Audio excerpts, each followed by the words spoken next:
नमस्कार दोस्तों, कैसे आप लोग। बात करेंगे हम सुज़लोन एनर्जी की। सुज़लोन एनर्जी मंगलवार को किस तरह से ट्रेड होगी, अपर सर्किट लगेगी, लोअर सर्किट लगेगी, क्या कुछ हो सकता है, आपको क्या करना चाहिए, एंट्री लेनी चाहिए, पोजीशन होल्ड करना चाहिए, एग्जिट कर लेना चाहिए, प्रॉफिट बुकिंग, मतलब सारा कुछ जानने वाले हैं। जो अपडेट्स निकल कर आ रही है, जो खबरें निकल कर आ रही है और जो ज़बरदस्त एनालिसिस और डाटाज आप लोग के लिए लेकर आए हैं, जिसको देखकर आप चौंक जाओगे। टारगेट्स अभी जो इमीडिएट है, क्या कुछ होने वाला है, ए टू जेड चीज़ हम इस एक वीडियो में समझने वाले। रिक्वेस्ट रहेगी कि वीडियो को लाइक करिए, यदि अच्छी लगे, नहीं अच्छी लगे तो डिसलाइक करें। 1K का लाइक का जो टारगेट है उसे जरूर आप पूरा करें। चैनल को सब्सक्राइब कर ले जबरदस्त जेन्युइन कंटेंट के लिए, यदि आप फर्स्ट टाइम विजिट कर रहे हैं तो। चलिए आगे बढ़ते हैं। तो यहाँ पर हम सबसे पहले बात कर लेते हैं चार्ट की, अपनी एनालिसिस कर लेते हैं। मंगलवार को मार्केट, क्योंकि सोमवार को तो हॉलीडे है, तो मंगलवार को जो मार्केट ओपन होगा, किस तरह का मूवमेंट हमें देखने को मिल सकता है, उसको समझने के लिए सबसे पहले हमें कैंडल्स को समझना होगा। देखिए, कल जो हमारी कैंडल बनी है, ठीक है, कल ये आप कैंडल देख सकते हैं, ये डोजी कैंडल, इसे हम डोजी कैंडल कहते हैं। सिमिलर एकदम बिल्कुल आप देख सकते हैं कि ऊपर भी उतना ही वीक है, नीचे भी उतना ही वीक है, मतलब एक सिमिलर कैंडल बना। यदि आप बीच में मिरर रखोगे तो ऊपर और नीचे एग्जैक्टली सेम सा यहाँ पर हमें कैंडल बनता हुआ कल के डेट में नजर आया है। इसका मतलब क्या होता है, देखिए कैंडल जो होते हैं, ठीक है, कैंडल स्टिक हो गए या फिर कैंडल पैटर्न हो गए, वो बहुत कुछ बयां करते हैं। ऑलरेडी हमने पहले डिस्कस किया है, और जो जो मैं बताता हूँ मैक्सिमम 90% चांसेस होते हैं कि वो एक्यूरेट सही बैठते हैं। तो वो सारा सालों का एक्सपीरियंस और एनालिसिस, चार्ट प्रेडिक्शंस वगैरह, फंडामेंटल एनालिसिस, सारा कुछ करके ही आप लोग के लिए हम लेकर आते हैं। तो देखिए, बात कर रहे हैं कैंडल की, तो कल की जो कैंडल है डोजी कैंडल बनी है। डोजी कैंडल का मतलब होता है अनसर्टिनिटी, किसी में भी कंफर्मेशन नहीं है। बुल्स को पता नहीं है कि प्राइस ऊपर जाएगी, बियर्स को पता नहीं है कि प्राइस नीचे आएगी, इसलिए एक बार प्राइस को ऊपर लेकर जाने की कोशिश की गई, नहीं सस्टेन कर पाया प्राइस को, फिर नीचे भी लेकर आ गया, नीचे भी नहीं सस्टेन किया, फिर ऊपर जाकर थोड़ी सी यहाँ पर क्लोजिंग हुई है। इससे पहले जो कैंडल बनी थी, ये वाली जो ये है मारूबोजू कैंडल, ये काफ़ी सॉलिड कैंडल होती है, फुल स्ट्रेंथ को दर्शाती है। लेकिन उसके अगले ही दिन यहाँ पर ये जो कैंडल बनी है, ये अनसर्टिनिटी, कन्फ्यूजन को दर्शाती है। तो मतलब कि अभी आने वाले समय में क्लियर कोई मैंडेट नहीं है कि सुजलो एनर्जी जो है वह ऊपर जाएगी, अपर सर्किट लगेगी या फिर लोअर सर्किट लगेगी।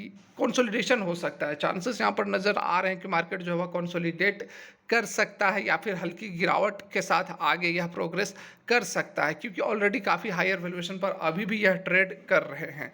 तो इस कारण से अभी जो चांसेस बन रहे हैं वो यहाँ पर हो सकता है कि अभी हमें थोड़ी बहुत गिरावट देखने को मिल जाए। लेकिन ऐसी बात नहीं है कि गिरावट जो है वह बहुत लंबी सस्टेन करेगी, स्टॉक जो है 20-30 रुपये तक जाएगा, नहीं। अगर ये गिरावट होती है तो कहाँ तक हो सकती है, और जो टारगेट है, टारगेट अभी यह आपको सारा कुछ अभी हम समझाने वाले हैं। अभी बहुत ही ज़बरदस्त इन्फॉर्मेशन लेकर आए हैं, बस बने रहिए, अंत तक देखें, कमाल का वीडियो है आप लोग के लिए। यहाँ देखिए, गिरावट की यदि हम बात करेंगे तो गिरावट जो है यहाँ पर 37, अब क्योंकि RSI, सॉरी, 20 डेज का जो EMA है वो और भी ऊपर यहाँ पर शिफ्ट होता हुआ हमें नज़र आ रहा है। तो एट प्रेजेंट जो 37.5 रुपये पर है हमारा 20 डेज का EMA, तो हम इसको सपोर्ट लेकर ट्रेड करते रहेंगे ऊपर की ओर। जब तक यह इसके ऊपर रह रहा है तब तक हमें चिंता करने की जरूरत नहीं है, क्योंकि आप देख सकते हैं पिछले 6 महीने में इसने इस 20 डेज EMA को कभी भी नहीं तोड़ा है, और जब भी यहाँ से गिरावट हुई है तब इसने सपोर्ट लिया है। यहाँ देखिए, सपोर्ट लिया, ऊपर गया, अगेन यहाँ सपोर्ट लिया, ऊपर गया, अगेन यहाँ सपोर्ट लिया, ऊपर गया, यहाँ सपोर्ट लिया, ऊपर गया, यहाँ सपोर्ट लिया, ऊपर गया, यहाँ सपोर्ट लिया, ऊपर गया, ठीक है। फिर से यहाँ पर इसने सपोर्ट लिया, और अब और तेजी आई है। पिछले 4-5 दिनों की गिरावट के बाद ये पिछले 2 दिनों से हमें तेजी देखने को मिल रही है, ठीक है। तो यहाँ पर हम नीचे की ओर 37.5 रुपये के लेवल को पकड़कर चलेंगे, और ऊपर की ओर तो हमारा ये जो पिछला जो हाइज था 43 के आसपास, ठीक है, 43 और 40, यहाँ पर 40 रुपीज़ जो है वह भी अभी काफ़ी यहाँ पर हर्डल होने वाला है। 40 रुपये सुजलो एनर्जी को पार करना और 43 रुपये बहुत मुश्किल का सामना करना पड़ सकता है। क्यों, अभी हम देखते हैं। देखिए, यहाँ पर ये कंसोलिडेट कर रहा है, ठीक है। अमूमन क्या होता है कि जब प्राइस ऊपर की ओर मूव करता है उसके बाद कुछ दिन कंसोलिडेट करता है, फिर प्राइस ऊपर मूव करता है। इसी तरह का हमेशा आपको चार्ट देखने को मिलेगा। देखिए, ये तेजी आई, कंसोलिडेशन हुई, फिर तेजी आई, फिर कंसोलिडेशन हुई, फिर तेजी आई। लेकिन यहाँ पर जो गिरावट हुई है, गिरावट के होने के बाद जो तेजी है वो सस्टेन नहीं कर पा रही है, फिर से जो है वह कंसोलिडेशन का फेज हमें नजर आ रहा है। और ये जो रेंज है, जिस रेंज में प्राइस फंस रहा है, वो लगभग आप देख सकते हैं कि यही रेंज है हमारा 40 से 41 रुपये के आसपास, ठीक है। अब ये इस रेंज में क्यों फंस रहा है, अब यहाँ पर देखिए, बहुत ही ध्यान से समझने की यहाँ पर ज़रूरत है। ये देखिए, ये जो हमारा चार्ट है, और इससे पहले जो भी इधर चार्ट है, इधर का जो भी चार्ट है, मतलब कि 2011 का, ये आप देख सकते हैं 2011 का चार्ट है। और इससे पहले जो भी 11 के बाद 12, 13, 14, 15, 20, 22 तक, 23 तक, ये जो आगे का जो हमारा चार्ट है वो ₹40 से नीचे है, तो उधर हमें देखने की ज़रूरत नहीं है क्योंकि प्राइस ऊपर आ गया है। तो अब हमें इसी के रेंज में देखना होगा कि कहाँ पर सपोर्ट और कहाँ पर यह रेसिस्टेंस ले सकती है। तो आप यहाँ पर देख सकते हैं एग्जैक्टली मैंने जहाँ पर कर्सर रखा हुआ है, ये वाला लाइन, ठीक है, थोड़ा सा मैं क्लियर कर देता हूँ। देखो ये वाला लाइन जहाँ पर मैंने कर्सर रखा हुआ है, ये एग्जैक्टली प्राइस हमारे यहीं पर अभी बना हुआ है ₹40.60 पर, ठीक है। एग्जैक्ट मतलब थोड़ा बहुत 10-20 पैसे ऊपर नीचे जहाँ पर कर्सर रखा हुआ, और आप देख सकते हैं जो हमारा कर्सर है वो काफ़ी सपोर्ट ले रहा है। ये देखिए यहाँ पर देख सकते हैं प्राइस ने नीचे मूव करने की कोशिश की, इसने सपोर्ट लिया और ऊपर गया, फिर अगेन इसने यहाँ पर सपोर्ट लिया, फिर यह ऊपर गया, फिर अगेन इसने यहाँ पर सपोर्ट लिया, फिर यह ऊपर गया, और उसके बाद जो ब्रेकआउट हुआ है वो आप देख सकते हैं कि इस लेवल को इसने तोड़ा है। और यहाँ पर ये देखो, यहाँ पर जो है बड़े कैंडल्स बने हैं, ठीक है, 3-4 बड़े कैंडल्स आपको नज़र आ रहे होंगे। और ये एक चीज़ और आप ध्यान दे लो कि ये जो हम कैंडल लगाए हैं ये 1 डे का कैंडल नहीं है, ये 1 वीक का कैंडल, यहाँ आप देख सकते हैं। तो ये काफ़ी एक सॉलिड कैंडल्स होती है, जितना ही लंबा पीरियड होगा उतना ही यह स्ट्रेंथ को दर्शाता है। तो ये यही मत देखो कि आप छोटी मोटी, यहाँ पर लगभग 1.5 से 2 महीने तक ये यहाँ पर मूव किया है, ठीक है। और जो ब्रेकआउट हुआ है तो आप देख सकते हैं कि बड़ी बड़ी जो रेड कैंडल्स बनी है उसके बाद ये ब्रेकआउट होकर नीचे गया है। और ये कहाँ पर ब्रेकआउट हुआ है, तो ₹40 के लेवल पर।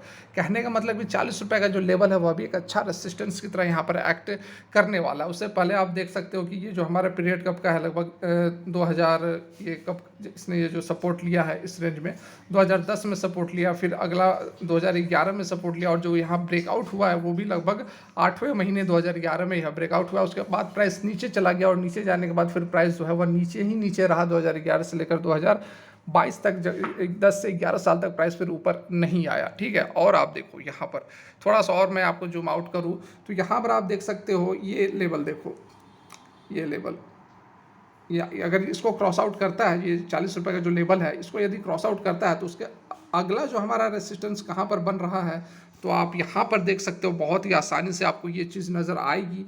ये समय कौन सा है, 2009 का। 2009 में इसने ये बॉटम बनाया था यहाँ पर, ठीक है। यहाँ पर जो स्टॉक गिरावट होते होते गिरावट हुई, और गिरावट होते होते इसने सपोर्ट लिया, और सपोर्ट लेने के बाद एक ज़बरदस्त तेज़ी हमें यहाँ पर देखने को मिल रही है। तो ये जो हमारा सपोर्ट लिया, ये कौन सा लेवल है, तो आप देख सकते हैं ₹50 का लेवल है, ठीक है। एग्जैक्टली आप यहाँ पर देख सकते हैं जो ये ₹50 के लेवल पर स्टॉक जो है वह नीचे गिरते हुए ऊपर भागा है, यहाँ पर ये हमारा सपोर्ट बन रहा है, और समय है 2009 का। तो ये ₹40 को यदि पार करता है, क्रॉस आउट करता है, तो ₹50 का टारगेट हमें आसानी से देखने को मिल जाएगा। और यही कारण है कि लोग जो आपको एक्सपर्ट्स, बहुत बड़े एक्सपर्ट्स आपको बताते होंगे कि ₹50 नेक्स्ट टारगेट है, इसको पार करेगी तो ₹55 का है। कहाँ से आता है ये सब, यहीं से आता है। आप यदि समझोगे, देखोगे, एनालाइज करोगे तो किसी की और के एनालिसिस की ज़रूरत आपको नहीं पड़ेगी। तो यहाँ पर डेफिनेटली आप देख सकते हैं ₹50 का टारगेट बनेगा। ₹50 को यदि क्रॉस आउट कर देता है तो ऊपर हमारा फिर बड़ा टारगेट देखने को मिल सकता है, ठीक है। अच्छा खासा फिर ऊपर की ओर टारगेट्स बहुत बड़े निकल कर आ सकते हैं सुजलॉन एनर्जी के लिए। तो यहाँ पर अगर हम प्रॉफिट बुकिंग की बात कर ले, तो जो लोगों को अच्छा खासा यहाँ पर मुनाफा हो रहा है, जो कि निचले लेवल से एंट्री लिए हुए हैं 10-20 से 30-35 ऐसे लेवल्स पर जिन्होंने एंट्री ली हुई है, और क्वांटिटीज़ अगर 35 पर भी एंट्री ली हुई है और मोटी क्वांटिटीज़ है, तो वैसे लोग जो हैं यहाँ पर कुछ ना कुछ पार्शियल प्रॉफिट बुकिंग जरूर कर सकते हैं, क्योंकि रैली बहुत बड़ी आ गई है और कभी भी एक अच्छा खासा करेक्शन हमें स्टॉक के अंदर देखने को मिल सकता है। और नए एंट्री जो लेना चाहते हैं उन्हें थोड़ा वेट कर लेना चाहिए, थोड़ा कूल ऑफ होने दीजिए, उसके बाद आप एंट्री ले तो स्टॉक तो भागेगा, नो डाउट। स्टॉक आज नहीं तो एक सप्ताह बाद, एक महीना बाद तो भागेगा। लेकिन यदि आपने बड़ी क्वांटिटी ली हुई है, लाखों लाखों, 5 लाख, 10 लाख, 20 लाख लगाया हुआ है, और यदि 2-4 लोअर सर्किट मार देता है तो फिर आप पैनिक में आकर सेल ऑफ कर दोगे। इसलिए मैं आपको बोलता हूं कि आपको कम से कम लॉस उठाना पड़े। यहाँ पर देखिए कंपनी जो है 3 तरह के टरबाइन्स बनाती है, और बहुत ही बड़ी जो खबर निकल कर आ रही है जिसमें कि सरकार ने अप्रूवल दे दिया है कि आप जो तीसरा इसका देखिए 3 तरह के टरबाइन्स बनाती है, S111 120 और दूसरा S120 140, जो कि इसका मिड रेंज का वेरिएंट है। और सबसे ज़बरदस्त जो यहाँ पर कंपनी बना रही है S144 140 160, जो कि लार्जेस्ट ऑफरिंग है कंपनी के द्वारा, जो कि जिसकी की पीक कैपेसिटी 3 से 3.15 मेगावाट है।